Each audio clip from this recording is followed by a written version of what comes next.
Okay, kids, it's story time again. Today we're going to read a story about a little boy who has a hard time picking out a hat to wear. So let's find out what that's all about as we get started. Hang on. All right, our story today is A Hat for Ivan, written by Max Lucado and illustrated by David Winsell. Ivan was a happy boy. He lived in the town of Hatville, a place where everyone wore hats. Not just any hats. The doctors wore doctor hats. The cooks wore cooking hats. The farmers wore farming hats.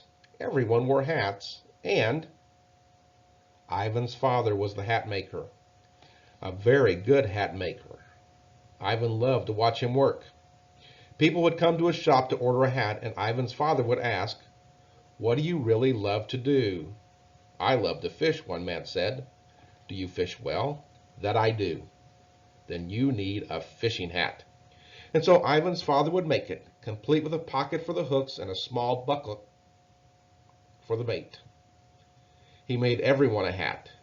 And since everyone wore a hat, everyone knew what everyone else loved to do and did well. Want some flowers? Talk to the lady with the roses on her head.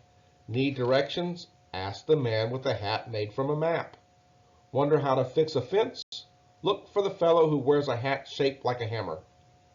Everyone wore hats, and Ivan's dad made hats. Could anything be better than that? One thing could: getting your own hat. And Ivan was about to receive his.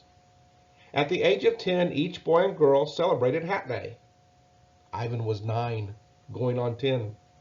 He could hardly wait to get his hat. What will mine look like, he wondered. Would it be made of felt like the clerk's? Bright blue like the policeman's? Covered with cloth like the dressmaker's? He didn't know. But he would soon find out. Ivan could think about was his new hat.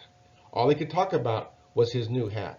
He told everyone he saw, "My hat day is coming." The people in Hatville were excited for Ivan. Some people had their own ideas about what kind of hat he should wear. Felix the Baker did. Ivan passed Felix Bakery every morning on the way to school, and every morning Ivan stopped in the doorway and smelt the baking bread. He couldn't always see Felix. Felix was short and round like the cookies he baked, but he could always see Felix's bobbing hat. It was tall and white like the wedding cakes he made. One day, when Ivan stopped by for a sniff, Felix was waiting for him. "I hear you're about to get your hat, my boy," he smiled at the young man. "I am," Ivan replied with pride. "Well, I have a surprise for you. Come in." And with that, the baker stepped back into the shop, and Ivan followed. What would the surprise be? A donut? Some cookie dough? No, Felix did not give Ivan something to eat. He gave him something to wear. "I have a hat for you," announced the baker. Ivan was surprised. Not disappointed. Not happy. Just surprised. He thought his hat would come from his father, the hat maker. But then again, maybe he was wrong. Besides, Ivan did not want to hurt his friend's feelings. "Thank you, Mr. Felix," Ivan said, taking the hat. "Go ahead, put it on." And so Ivan did. But it was too big. It fell not just over his eyes, but over his whole face.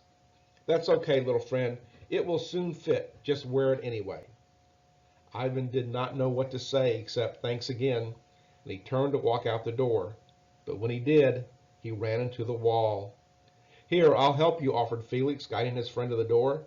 "You look great. Just like me." Ivan started to say thanks again, but he tripped on the step and fell flat on his back. "Funny," he said to himself. "I thought my hat would fit better than this." Since he walked the same path to school every morning, Ivan was able to feel his way down the street. Soon the scent of daisies and roses told him he was nearing the flower shop. When he heard the hammers pounding, he knew he was near the carpenter shop.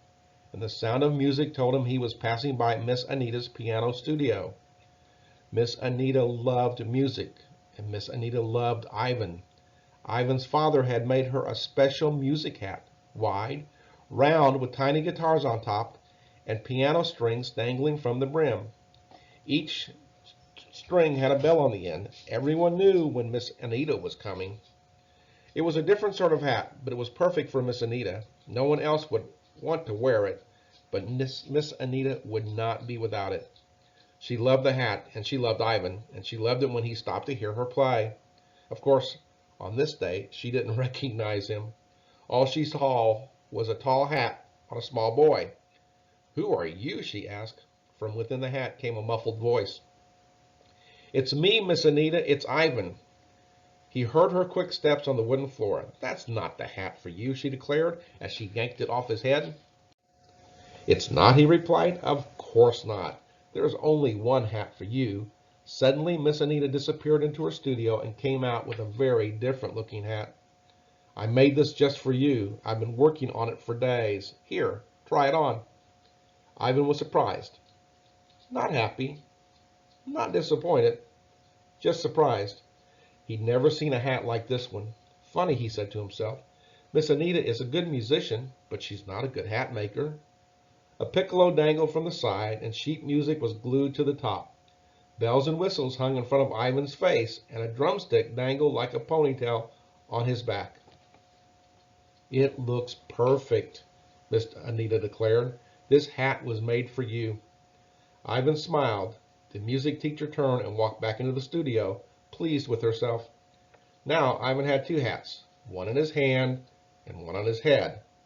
He didn't like wearing either one, but he didn't want to hurt anyone's feelings. He didn't know what else to do except keep walking to school, but the hat maker's son was barely down the street when he met a new problem. "Ivan!" The voice was deep and big and belonged to Bruno, the firefighter. "What is that on your head?" "Miss Anita gave it to me." "As a joke?" "No, for real." "It's a good thing I came along. I knew your hat day was near, so I brought you a gift." For the third time that day, a hat was placed on Ivan's head. This hat was just like Bruno's, long and shiny and red. A piece of fire hose was wrapped around it, and a miniature ladder stood straight up on the top. The big fireman held the hat steady while Ivan tightened the strap beneath his chin. "Now that is what I call a hat," Bruno boomed in his deep voice. Ivan stepped back, and when he did, he fell over. The hat was so tall and heavy that the boy couldn't keep his balance. Bruno helped him up, stepped back, and Ivan fell again. "You should get used to it, Ivan," Bruno told him. "I did." And with that, he turned to leave. Ivan tried and tried to stand, but kept falling backwards. He stepped back as fast as he could until his back was against the wall. "Thanks, Mr. Bruno," he shouted, although he didn't feel thankful. Funny, Ivan thought to himself. It's easy for Bruno to wear this big hat, but hard for me. What he did feel was confused. When he had left the house, he had no hats. Now he had three, and he didn't like any of them. With one he couldn't see, with the other he couldn't want to be seen, and with the third he couldn't stand up. What was he going to do? He didn't know what to do except to go to school. With one hand holding the heavy hat on his head and one hand holding the others, he carefully walked the rest of the way. Things didn't get better at school. In fact, they got worse. His hats interrupted the class. If he wore the baker's hat, everyone chuckled. If he wore the musical hat, he made too much noise. He tried to keep Bruno's hat on his head, but it kept falling off his chair. Ivan, the teacher, finally decided, "Maybe you better go home." Ivan was sad, but he knew she was right. He still didn't know what to do. He had too many hats. And on the way home, he was given many more. The farmer gave him a straw hat with a bandana to keep the sun off. The beekeeper gave him a netted one to keep the bees out. The woodsman gave him a wool cap to keep his ears warm. A clown gave him a cone hat with many colors, and the bookshop owner gave him a hat shaped like a dictionary. Ivan soon had so many hats that he could barely carry them all. He would drop one, and when he bent over to pick it up, he would drop another. He finally had them balanced when, all of a sudden, he saw Felix the Baker. "Oh no," he thought, "I'm wearing the farmer's hat." So he dropped them all and just barely got the baker's hat on his head and over his eyes when Felix saw him. "Looks great," Ivan shouted. "Felix." Ivan sounded tired. "Thanks." Balancing his hats were hard enough, but now Ivan's eyes were covered as he walked. He couldn't see where he was going. He had to stop to rest when he heard the tinkling of tiny bells. It was Miss Anita. Ivan pulled off the baker's hat and threw on the musical hat just in time. "Oh, you look wonderful," Anita exclaimed as she passed. Ivan started picking up the rest of the hats when he heard the deep voice of Bruno. "Ivan, is that you?" As quickly as he could, Ivan replaced the musical hat with a firefighter's hat. "It's me," he said, straightening, then falling back and back and back until he landed on his bottom. Bruno didn't see Ivan fall. He was already turning the corner. "Looks terrific, my friend," Bruno called over his shoulder. "Thanks," Ivan mumbled to no one but himself. He was so tired he didn't even try to get up. He just sat there, surrounded by hats. "Looks like you've had quite a day." Ivan couldn't remember when a voice ever sounded so good. "Father," he shouted, jumping up, "you won't believe what happened today. Everybody gave me a hat and—" "None of them fit," Ivan's father spoke up. "That's right," said the boy, "and they make you tired." Ivan nodded. "And you don't want to hurt anyone's feelings." Ivan shook his head. His father put his arm around his son. "That's right." Ivan stopped. "How did you know?"